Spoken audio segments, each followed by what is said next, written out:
얼마 전 나성실 씨는 근무 중에 발생한 사고로 인해 심각한 부상을 당해서 병원에 입원하게 되었습니다. 그런가 하면 홍길동 씨는 5년 넘게 다니던 회사가 어려워지자 직원들을 내보내겠다고 하여 갑자기 일자리를 잃게 되었습니다. 김든든 씨는 나이가 많아 회사에서 정년퇴임을 하고 집에서 무엇을 할지 고민하는 중인데요. 여러분의 나라에서 나성실 씨, 홍길동 씨, 김든든 씨와 같은 상황이 일어난다면 어떻게 해결하나요? 한국 생활 중에도 일어날지 모르는 이런 일을 대비하기 위해 한국에서는 무엇을 준비하고 있나요?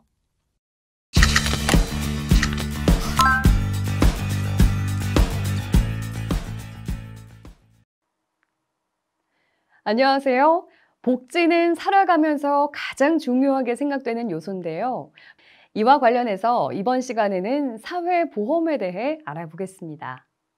한국에서는 국민이 최소한의 인간다운 삶을 누릴 수 있도록 다양한 사회복지제도를 마련해두고 있습니다. 한국의 사회복지제도는 크게 사회보험과 공공부조로 나눌 수 있는데요. 이 중 사회보험은 미래의 위험에 대비해서 법에 따라 국민들이 가입하도록 하고 있는 제도입니다. 또 여기에는 건강보험, 고용보험, 국민연금, 또 산업재해 보상보험으로 다양하게 있는데요. 건강보험이란 우리가 아파서 병원에 갈 때 의료비의 일부를 지원받을 수 있도록 마련된 제도입니다.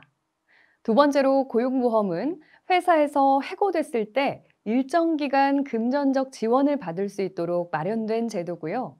국민연금은 나이가 들어서 더 이상 돈을 벌기 어려울 때 매달 일정 금액을 생활비로 지급받는 것을 말합니다.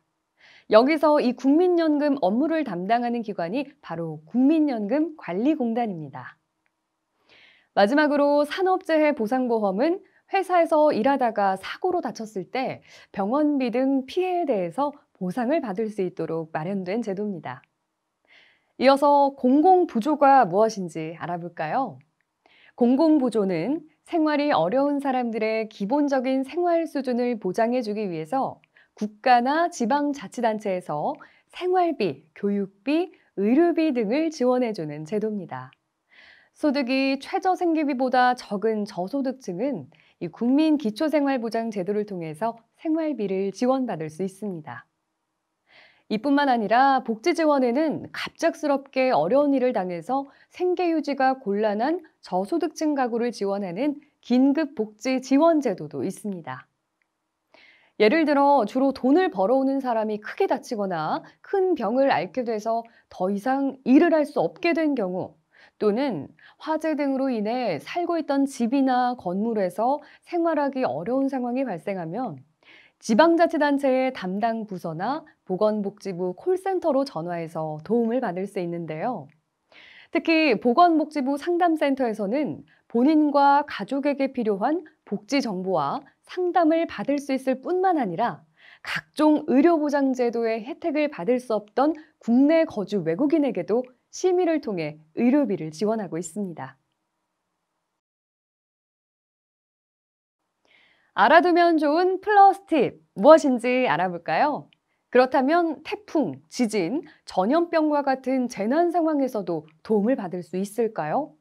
물론입니다.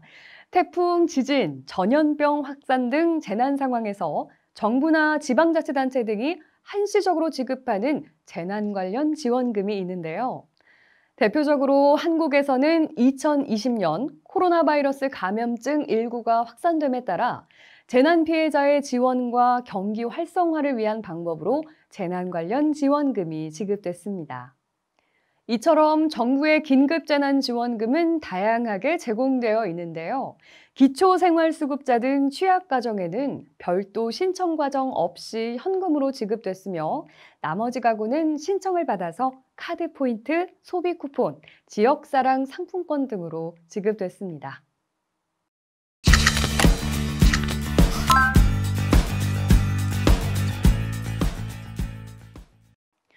다음으로 내국인뿐만 아니라 외국인에게 적용되는 지원 서비스도 있는데요. 그럼 외국인 대상 지원 서비스에 대해 알아볼까요?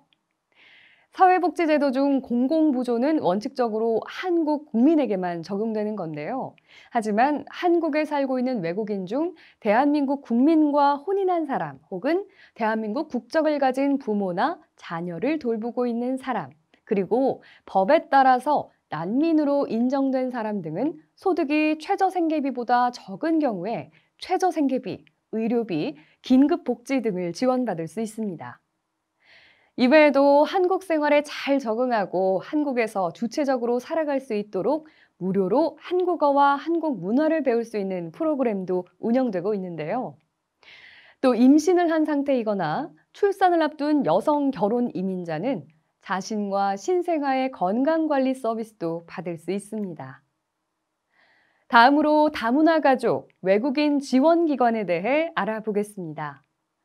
다문화 가족과 외국인을 지원하는 기관으로는 법무부의 외국인 종합안내센터, 다누리 콜센터, 다문화 가족 지원센터, 외국인 근로자 지원센터 등이 있는데요.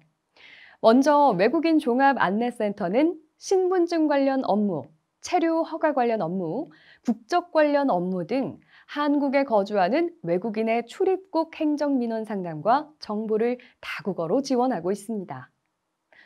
또 다누리 콜센터는 국내에 거주하는 다문화 가족이나 이주 여성에게 필요한 한국 생활 정보를 제공하고 위기 상담 및 긴급 지원 등 전문 상담원과 자국 언어로 통화할 수 있도록 지원해주고 있고요.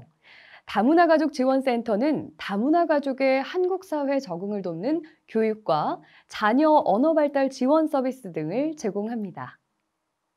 마지막으로 외국인 근로자 지원센터는 외국인 근로자들을 대상으로 한국어 교육을 실시하고 외국인 근로자의 권익 보호를 지원해주고 있습니다. 알아두면 좋은 플러스 팁 시간입니다. 이번에도 유익한 팁 한번 알아볼까요? 자신의 고향 나라 언어로 법률 상담을 받을 수 있는 방법 있을까요? 네, 있습니다. 재외동포 A씨는 회사에 다니면서 나이가 많은 홀어머니까지 모시고 있었는데요. 수개월간 약 500만 원의 임금이 밀렸지만 사장으로부터 돈을 받지 못해 생활에 어려움을 겪던 A씨는 외국인 종합안내센터가 제공하는 마을 변호사 외국인 간 무료 통역 서비스를 이용해서 법률 자문을 받게 됐습니다. 그 결과 그동안 밀린 임금을 모두 받을 수 있었죠. 이처럼 외국인 종합안내센터에는 법무부가 지정한 변호사가 센터 상담사의 통역 지원을 받아서 언어 장벽과 정보 부족으로 법률 서비스를 이용하기 어려운 외국인에게 법률 상담을 제공하고 있습니다. 평일 오전 9시부터 저녁 10시까지 상담이 가능하니까 참고하시면 되는데요. 1345번을 누르신 후 4번을 누르시면 마을 변호사 법률 상담이 가능하다는 점 잊지 마세요.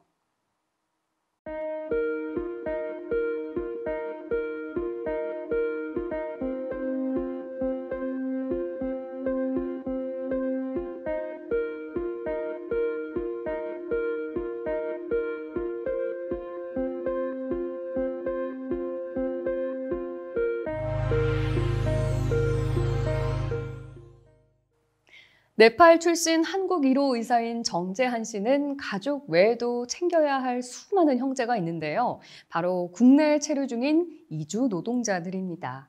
정재한 씨는 한국말이 서툴러서 자신의 의견을 제대로 표현하지 못하는 이주 노동자들을 돕기 위해 여러 노력을 기울이고 있습니다. 그는 대구 지역 법사랑위원회의 외국인 위원이 돼서 이주민의 목소리를 대신 전해주기도 하고요.